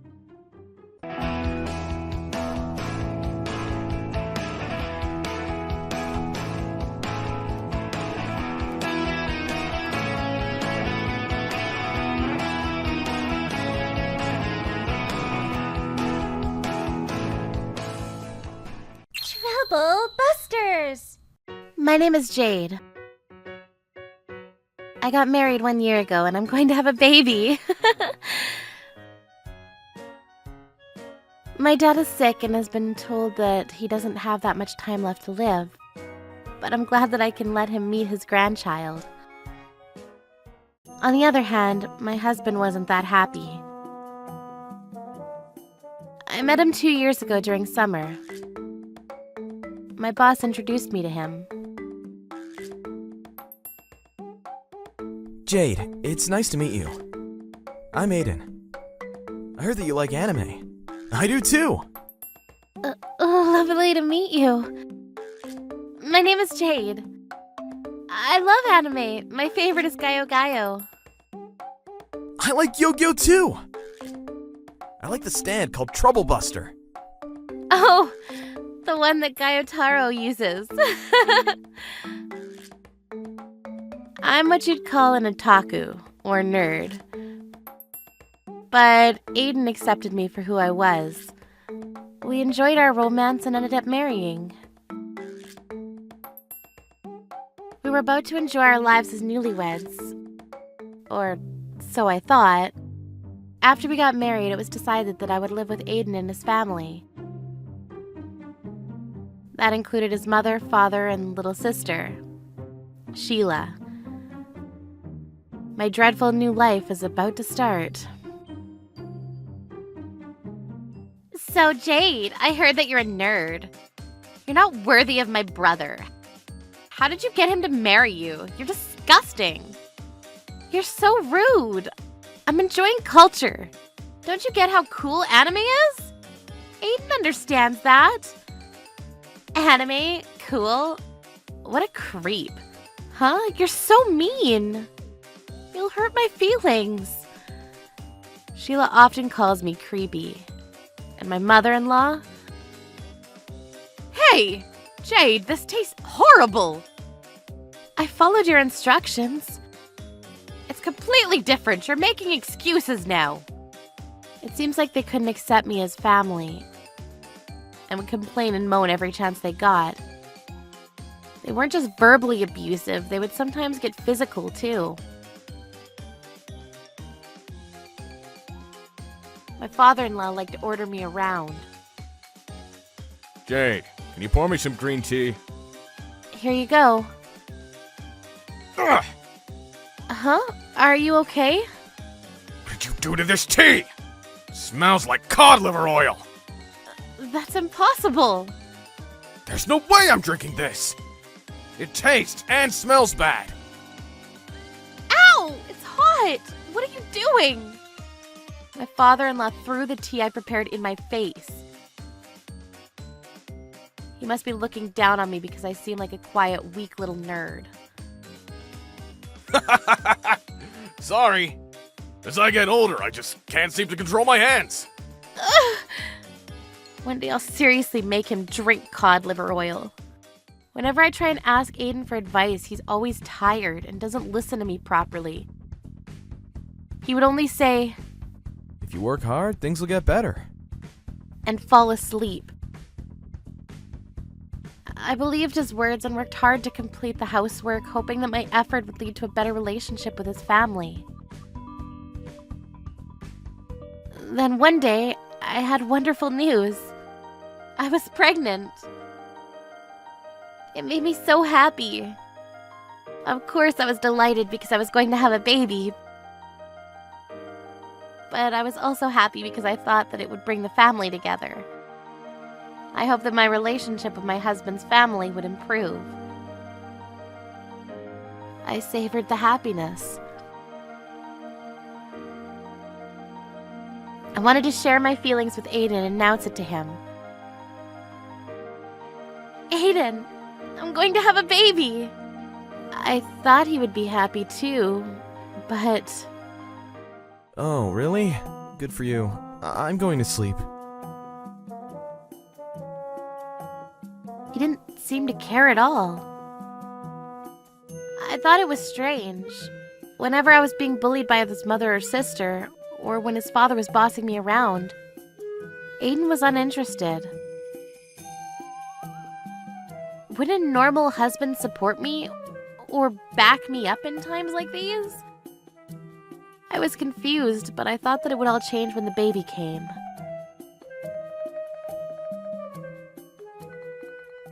Six months later, it had become winter, and it was cold enough to see your own breath in the air. The baby had gotten bigger bit by bit, and I was looking forward to it being born, wondering when it would come. But that's when the incident occurred. Even as my belly grew bigger, my in-laws' attitude didn't change. If anything, I felt like it was getting worse.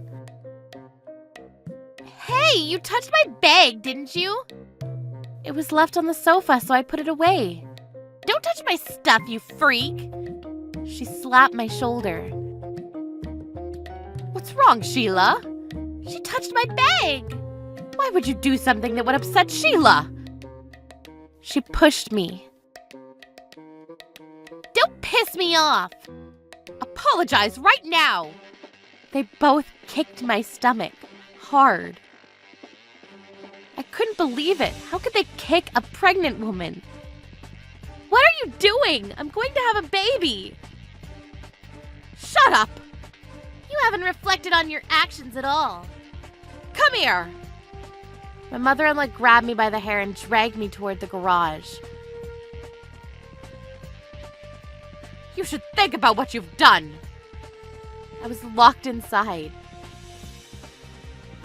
No matter how much I shouted or hit the door, nobody would open it for me. Help me! Please! I felt like I was in danger. I had to make my way out by myself. Calm down, count prime numbers, and calm down. I looked around the garage and found a large rock. It must have been used as a weight, but I used it to hit the door. Take this! And this! Yes, it'll open in no time. Finally, the door went up. But I was a mess. I'd used up all my strength and my hands were covered in small cuts and my stomach hurt from being kicked. Oh no, everything's going black. I lost my consciousness and collapsed. When I woke up, I was in the hospital. Huh? Jade! You're awake! Where am I? Who am I? Huh? Big sis? I was so scared. I found you collapsed outside of the garage. I thought something had happened to you. That's it. They locked me in. I told my older sister Lucy about my husband's family before. This time she became worried because she couldn't get through to my phone and came looking for me. When she found me lying in the grass, she had called for an ambulance. What about my baby? About that. Huh? Listen to me carefully, okay? According to the doctors, the baby didn't make it. No! It seems that it was due to the kicks I had suffered, and because of the stress I had put on my body to get out of the garage. I'm sorry. I'm sorry I couldn't protect you. Jade. As I was crying, my parents came in. Jade, are you okay? We heard everything from Lucy. Mom, Dad, what happened? The truth is, I told them everything about Aiden, his parents, and Sheila. I told them about my baby and why I had lost it. Who do they think they are? Treating you like that! I won't forgive them! They're too cruel. They're not human. I won't forgive them.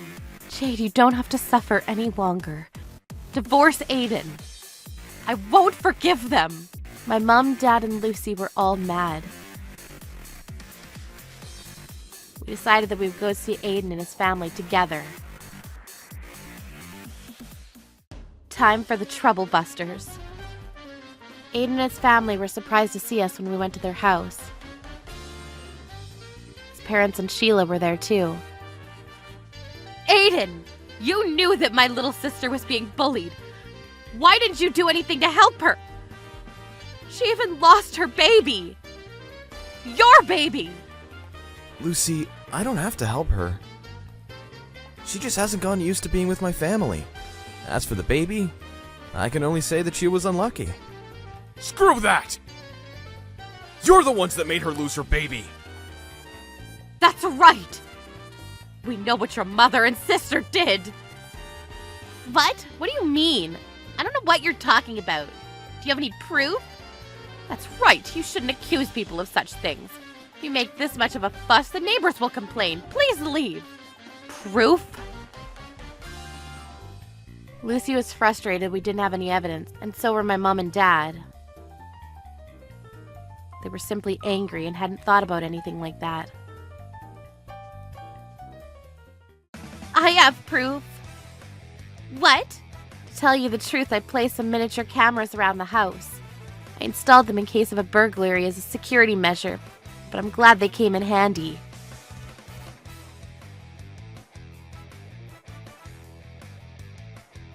Huh? Cameras? Yes, everything that you've done has been recorded on camera. What are you talking about? What? Jade, good work. That will be enough to report this to the police. Police? Wait a second. We'll apologize, so forgive us. Yeah, we're family. We might have been a bit strict. From now on, though, we'll be much kinder. Please forgive us. Sheila and my mother-in-law were crying for mercy, but I had no intention of forgiving them. If it was just me, I might have. But they took my baby away from me, and I cannot forgive them for that. No, I won't. You should repent. Not just about the things you did to me. My baby won't come back.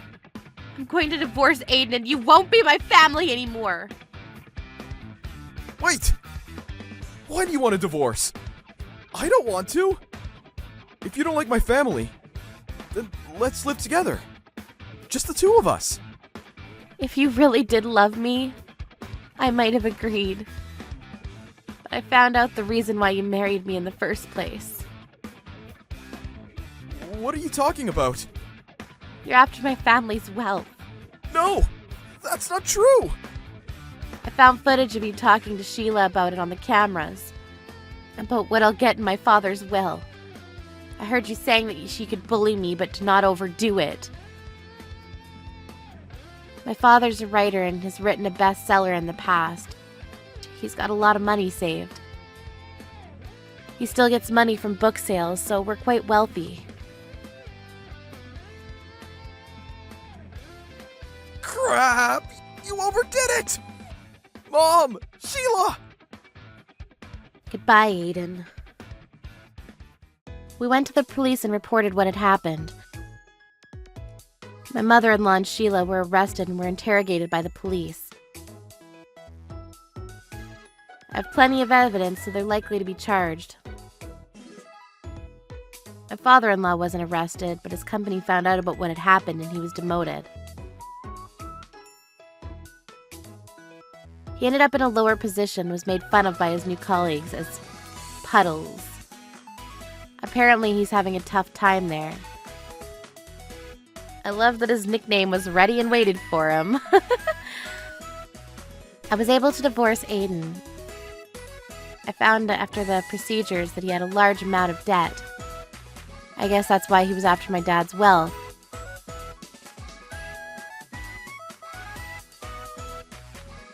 When we got married, it seems that he got ahead of himself and borrowed even more money. He hasn't been able to return any of it and had to go bankrupt. I'm now living with my family, happily. I've realized once more that I can always rely on my family.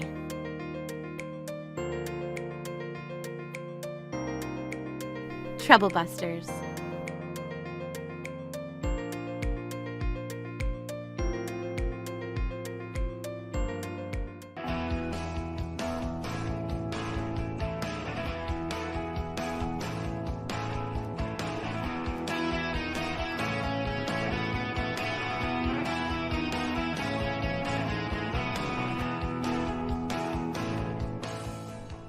Trouble Busters!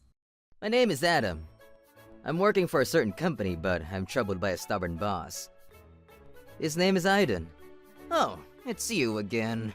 I can't say that he's an excellent manager, even if I tried to be polite. Apparently, he got his job using connections. He's overconfident and is always tough on me. Hey, Adam, are you free next Sunday? Well, I don't have any plans, but... Then let's go have dinner together. Bring your wife. Huh? Why do I have to bring my wife? Are you planning to make them fight each other? Idiot. Of course not. I have a coupon for a restaurant nearby. It's for a group of 4. A coupon? That's your reason? Thank you for your consideration, but my wife's only just given birth. I'll have to decline. I tried, but everybody says that they have plans. Is everyone suffering from the same virus called plans or something? That might be possible. That's a terrible virus. I think it's because nobody wants to go with you. You can eat even if the kid's there. So you better come. That's an order. Yes, understood. Crap, I couldn't decline. My precious Sunday. Oh, what a horrible day. I went home and told my wife about the restaurant. First-class steak? I want to go. If it's lunch, the baby should be okay. Meat! And was, surprisingly, on board with the idea. It seems the meat was more appealing than meeting my boss. She's such a glutton. But that's what makes her so cute. So, it was decided that Lucy and I would go to have lunch with Aiden and his wife. Hey, you're late. By 2 minutes. You're late. What? I thought we were on time. I got here 2 minutes early, so you're late. Can't you keep up with my pace? That's so unreasonable. Oh, this is my wife, Lucy. My name is Lucy. Thank you for taking care of my husband at work. Huh? Did you bring your kid? I hate kids because they're so noisy. What were we supposed to do? Leave the baby behind? You're the one that invited us. How selfish can you be? This is my wife. Hi, I'm Marina. It means sea. It's cool, right? It's super cute. When I saw Aiden's wife, I was really surprised. She seemed like the aggressive type. If she and Lucy had a battle, Lucy would most definitely lose. She looked pretty tough.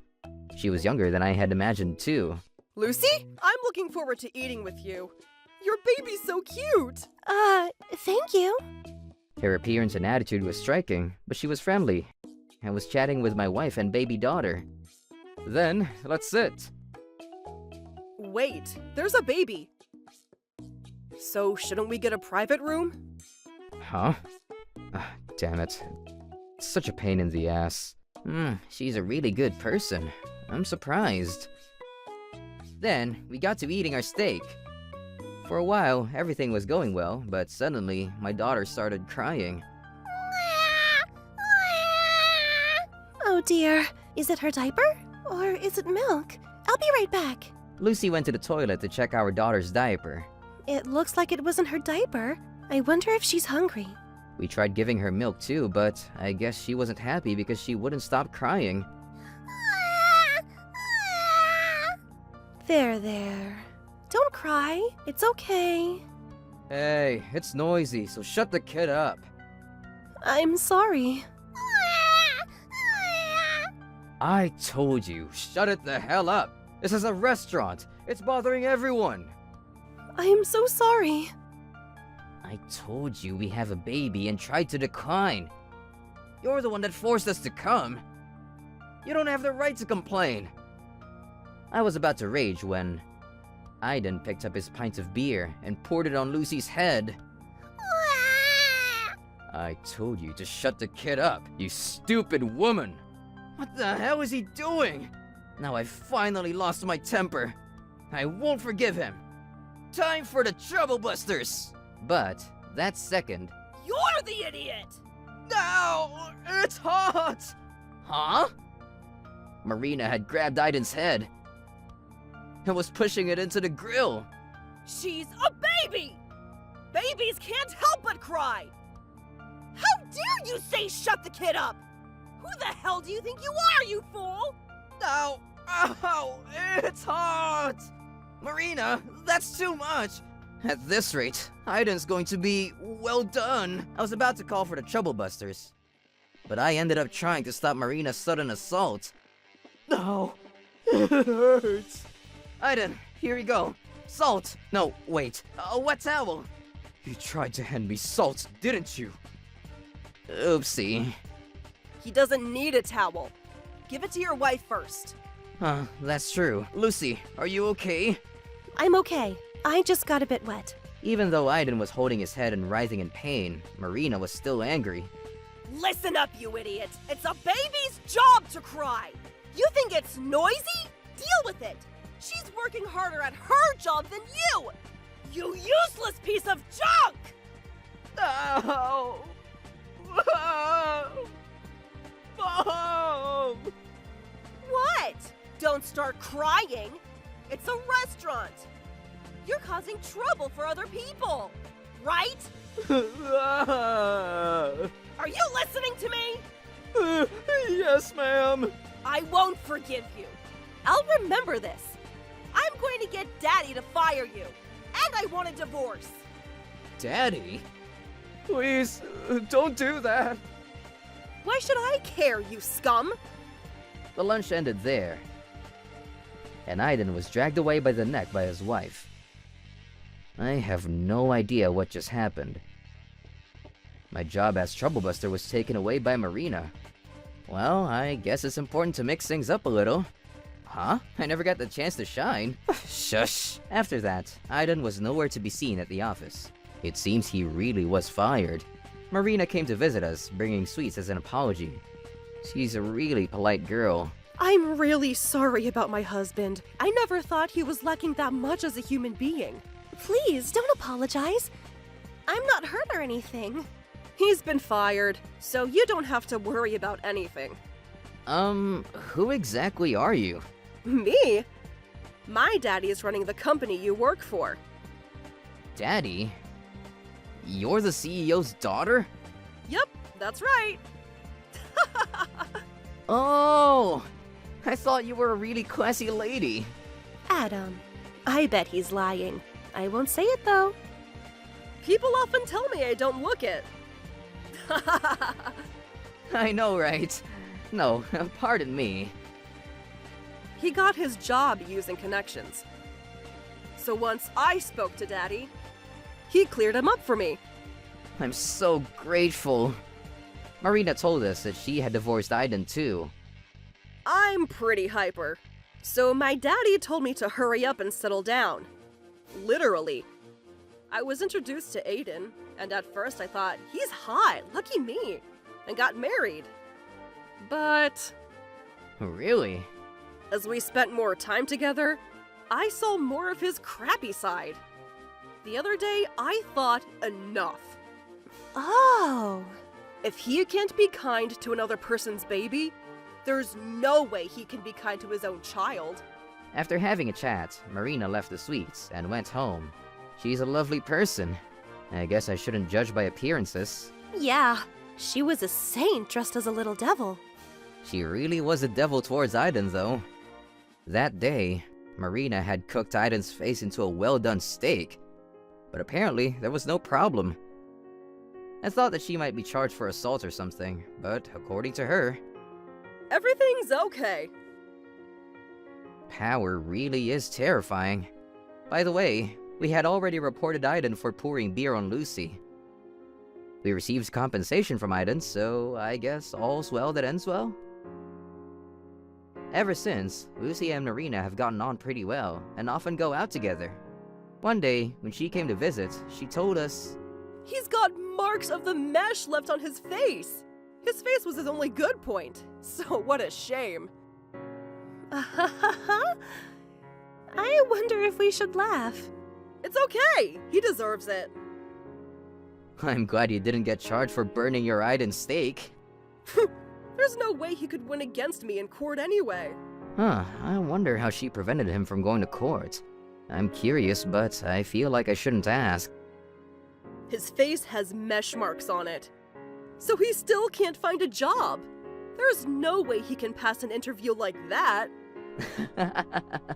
I wonder if he'll be like that for the rest of his life. It should heal soon. Not that I care. Anyway, how's your baby? Yeah, do you want to see her? They get on so well. I'm glad Lucy has a new friend. We all still go out to have lunch. And sometimes she mentions that she's looking for a new husband. She's a lovely woman, so I'm sure she'll find someone good enough. The troublebuster this time was Marina. Troublebusters.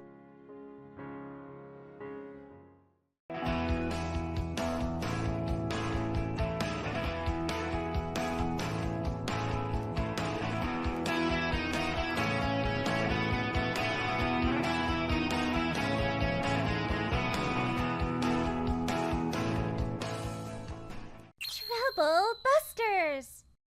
My name is Adam. I'm the manager of a family restaurant. Headquarters made me reduce the number of part-timers working late-night shifts, so I'm working every day instead. The world is so cruel. Our pay doesn't increase when we work late nights. Even if we're full-time. It's too unfair. It's horrible. Just when I was thinking that, a customer arrived. Welcome! I went to the entrance to guide them to their seats and noticed something was off immediately. There was an elder woman wearing really flashy clothes, but she was with a younger woman who was wearing shabby and torn clothing, and a small child. Why are they here so late? Could they be ghosts? Oh, I hate horror stories. Excuse me? Why are you staring? It's cold, so can you take us to our seats? Oh, I'm sorry. Please, sit wherever you like. Oh, thank God, they're real people. But why are they here so late? Did something happen? I'm here to take your order. I'd like the Hamburg steak and one children's lunch plate. That's all. Huh? What? What will this customer have? It's fine, she doesn't need anything. That's a lie. She was looking at the menu. Yikes, this is the first time I've seen bullying like this. Pardon me, we ask that each customer makes one order. Huh? What? What kind of rule is that? Then, could I have some warm soup? No, you only get water. But I've been outside all this time. I'm very cold. You have no right to complain. I was outside too. But Then shake some salt into the water. Here you go, salt water. that's too harsh. Waiter, I'd like you to put some salt into this water. And bring me some salt water. I'm afraid we don't have anything like that on our menu. It'll have to be something printed on this menu here. A parfait for dessert. Then this. That makes 3 items. Happy? When I glanced at the young woman, she was staring into her lap. It seems that they're mother and daughter-in-law. The younger woman couldn't argue back at all. And I felt so bad for her. I wanted to do something to help her. But I couldn't stick my nose into their business. I had no choice but to take down their order and leave their table. Understood. But their situation still bothered me. So I pretended to wipe the tables nearby and listen in on their conversation. Lucy, let's get back to our conversation. It's your fault that my son is out having an affair and won't come back. I understand. So can we stop now? I don't want to have this conversation in front of my daughter. What the hell does a 3-year-old understand? The most she can understand is Sesame Street and Winnie the Pooh. That's nonsense. Please stop.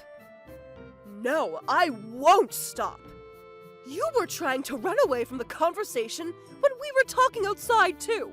You said you were cold, so I brought you here. You should be thankful. If we're outside for 5 hours midwinter, it's only natural a child would get cold. You always use your daughter as an excuse. You just wanted to warm up yourself, didn't you? Always complaining that you're hungry and such. What kind of mother are you if you're so greedy? I was surprised. It seems that her mother-in-law had been lecturing her out in this cold for 5 hours. On top of that, it was about how her son's affair was the young woman's fault. The mother-in-law was wearing suitable clothing, but the young woman was wearing only shabby, ripped clothing. Then please let me have a divorce. What are you talking about? In front of your own child? I haven't received any money for my own needs. What? Are you complaining that my son isn't making enough money? That's not what I mean. Then why don't you work? The baby's on its way. Huh? What? I'm sorry. The mother-in-law glared at me, and I ran away to the kitchen. As I was leaving, I glanced at the young woman's belly, and saw that it was ever so slightly rounded. Her arms and legs were thin, so once I heard that she was pregnant, it made sense. But wait, pregnant? In the cold? Anyway, I brought the hamburg steak and the children's plate to their table. If you'd like, I have something for you. I can't bring salt water, but here's some lightly salted seaweed soup. I'm such a genius. I placed the soup in front of the young woman. What? We had some leftovers, so if she doesn't mind that, it's on the house. We don't need it. I can't believe it. She's tried to seduce you too. This vile woman. That wasn't my intention. Enough. This is none of your business. She was right. It was none of my business. I had no right to say anything. But the young woman had gone pale, and she was trembling. When I tried to go back to the kitchen, I heard a child scream. I rushed back and found the young woman had collapsed, as though she were in pain. She was holding her belly. Are you okay? What should I do? I panicked, but when I looked at the mother-in-law's way, I was shocked. She was eating her hamburg steak, as though nothing had happened. Furthermore, she was handling the fork and knife as though she thought this were a world-class restaurant. Excuse me, what are you doing? What? I'm eating. Can't you see what's going on? Are you an idiot? What? I'm a customer! You can't speak to me like that! I realized that there was no point talking to her. Somebody call an ambulance! You're over-exaggerating. What's wrong with this woman? She's not human. I can't believe people like this exist. What a horrible day. It's okay. We've called an ambulance. My baby is... Huh? Help me! A puddle of water formed on the floor. Huh? Is this... her water broke? What do I do? The young woman was in pain, and the daughter was crying her eyes out. The late-night family restaurant had become a war zone. I'll say it again. What a horrible day! The ambulance arrived, and the young woman was taken to the hospital. The mother-in-law didn't go with her, even though her grandchild was about to be born. I left the restaurant to the other staff and got onto the ambulance. I somehow asked for her husband's name and found his number in her phone, but he didn't pick up. What the hell is up with this family? We reached the hospital, and after a while, the young woman's mother came. I explained the situation and returned to work. According to the staff, the woman had eaten everything, plus the parfait, and gone home. I seriously can't believe it. A few weeks later, that mother-in-law arrived once more. This time, she was with a man. They were linking arms, so they must have been close. Huh. Her husband? Fuyuhiko, I'm glad I was able to see you today. It's been so long. Next time, we should go see a movie, Yoko. I'm so happy. Her attitude's completely different. I could tell that they weren't husband and wife from their conversation. They were either going out, or the mother-in-law was interested in him. I felt like being mean. Right. Now's my chance. Time for the Trouble Busters! Have you decided on your order? 2 Hamburg steaks. Understood. Oh, did your daughter-in-law give birth safely? Huh? Yes, she did. Do you know each other? Well, her daughter-in-law's water broke here. Really? That must have been very nerve-wracking. Yes, I'm single, so I had no idea what to do. She was lucky she was with you, Yoko. Yes. What? Huh? She was eating her Hamburg steak while her daughter-in-law was collapsed on the floor. And so elegantly. No way. What are you talking about? You shouldn't lie about things like that. Everyone was watching you. I mean, the reason why she collapsed was because you made her stand out in the freezing cold for 5 hours, right? Is that true? No, of course I wouldn't do something like that. You better stop talking right now. What's more, she was telling the pregnant lady to drink just water. She couldn't even have a mouthful of soup. The man called Fuyuhiko was speechless, even in the ambulance. Wait, you got onto the ambulance too? Yep, because she was still eating. You didn't get on? That's... She didn't. I went to the hospital with her daughter-in-law because she had a small child with her. Also, I couldn't get through to her husband. Husband? Does he mean Makoto? Oh, do you know him? He's my subordinate. This woman laid her hands on her son's boss. How could you do that? Oh, sorry. You're not this lady's husband. I thought you knew everything. Pardon me. No. Thank you for telling me. After that, I left their table. They seemed to be arguing about something. And the mother-in-law soon ran out, crying. The man ate both of the meals elegantly and left the restaurant. A few months later, their family split in two. The husband's affair was found out by his company, and he was demoted. The daughter-in-law was able to receive plenty of compensation for the treatment she endured from her mother. And because her husband had limited the money she could spend. I know all of this because after the divorce was decided, she came to visit me at this restaurant. Her name was Lucy. At first, she came to thank me. But now, she's become a regular, and we talk a lot. Her kids are so cute. I can't help but hold them. I hope they come to visit me tomorrow too. Trouble Busters.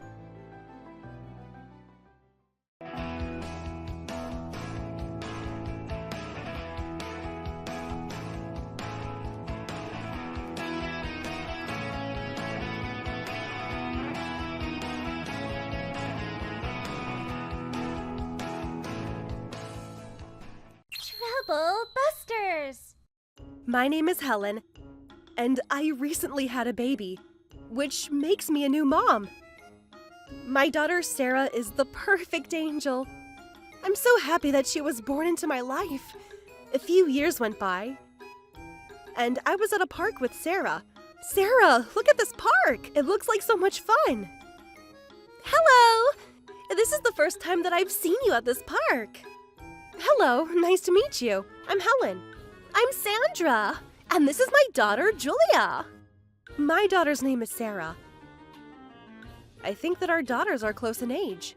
It was my first time out at a park with Sarah, so I was happy that another mother had reached out to me. Do you want to continue talking at the bench over there?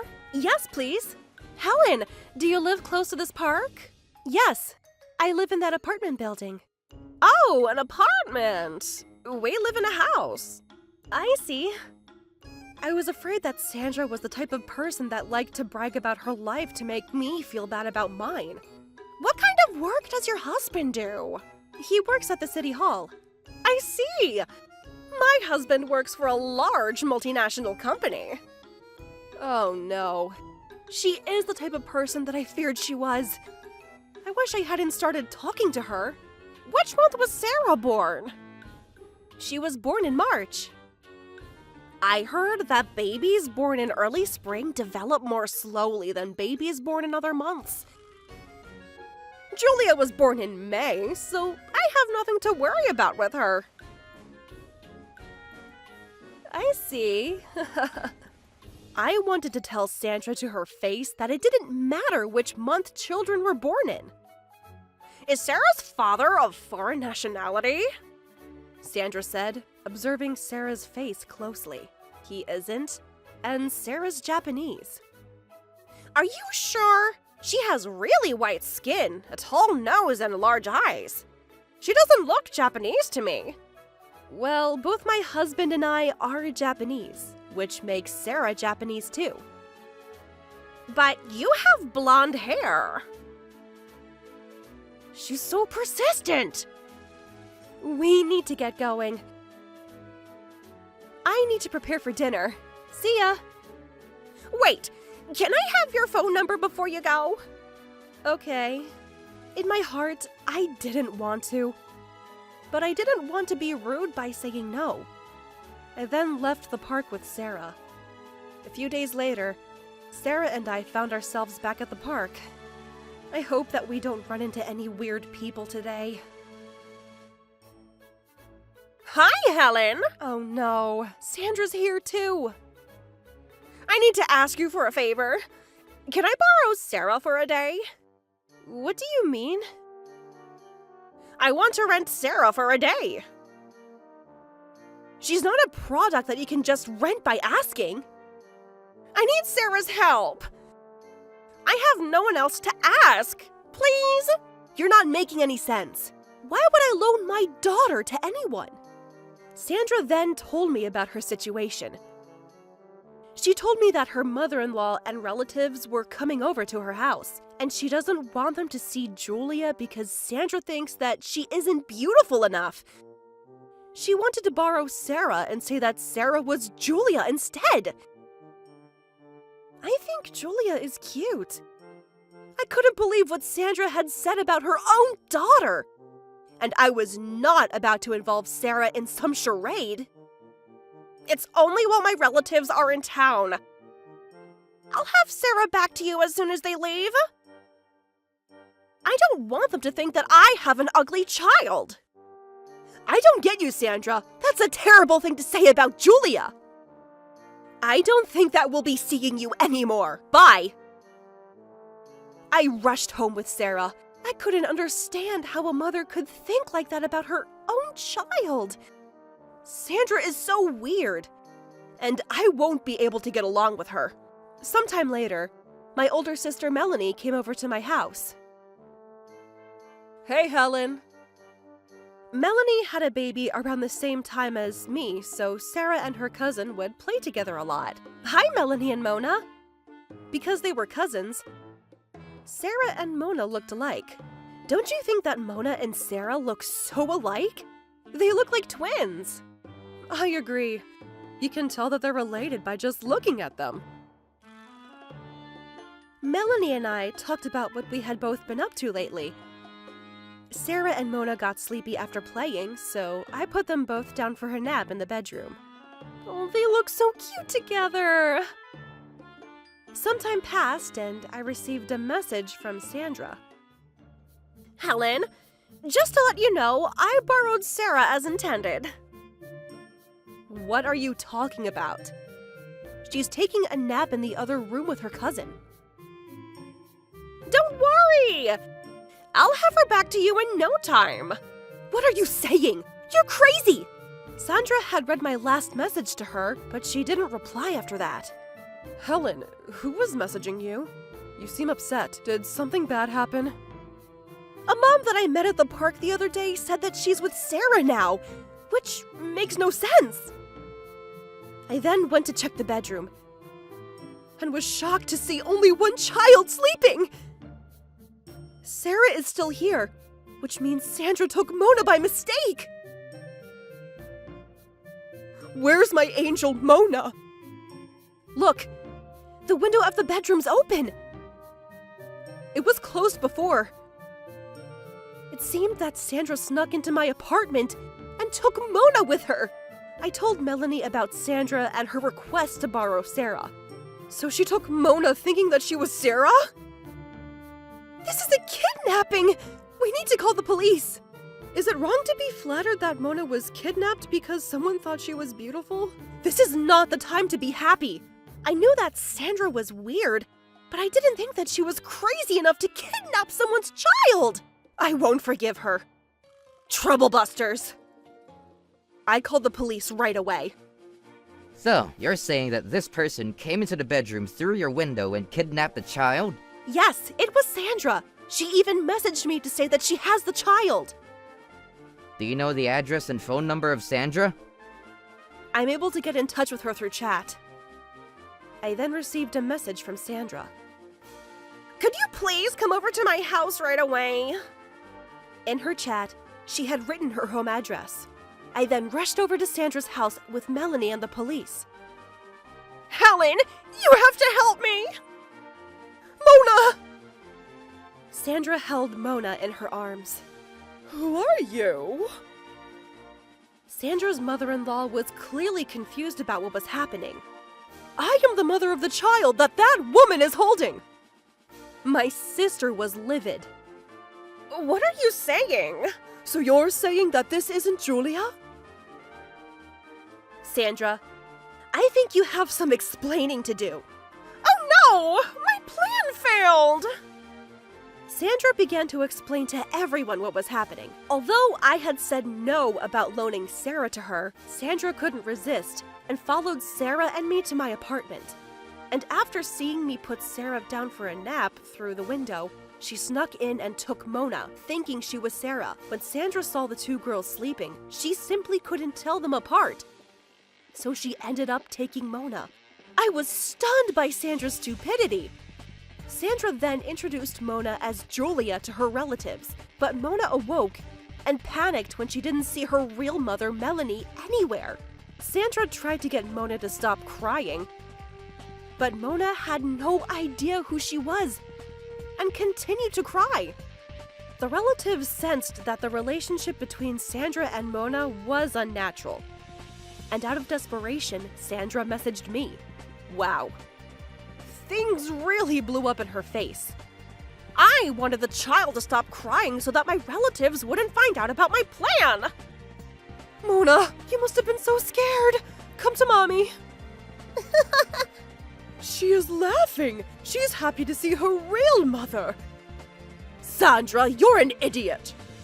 Ouch! Sandra's mother-in-law had slapped Sandra in the face.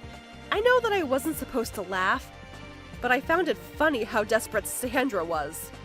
I can't believe that you kidnapped someone else's child and pretended that she was Julia. You're a fool. It's because Julia's not pretty. Where is Julia, by the way? I put her in the closet so that no one would see her. You monster! Bring her out of the closet at once! Sandra had the nerve to put Julia in the closet so that her relatives wouldn't find her. Nothing bad had happened to Julia, but I couldn't believe that Sandra would be so cruel to her. Sandra was arrested for abusing her child and kidnapping Mona. Her husband divorced her, and Julia was taken in by her grandmother. I don't understand why Sandra didn't think that Julia is beautiful. I think Sandra needs to work on her heart. There's nothing bad about Julia's looks. A few years later, Sarah and Mona started going to kindergarten. It just so happened that Julia was at the same kindergarten too. Wow, Julia is even more beautiful than I remember. You're right. Sandra should have noticed how beautiful Julia is from the start. But, in a way, Julia was lucky to be separated from her crazy mother. Sarah and Mona became good friends with Julia. Julia seemed much happier now that she no longer has to live with her evil mother, Sandra. Either way, I can't believe that Sandra mistreated Julia because of the way she looked. On top of that, she kidnapped someone else's child and pretended that the child was her own. She's delusional. I hope that Julia continues to live happily with her grandmother. Trouble Busters.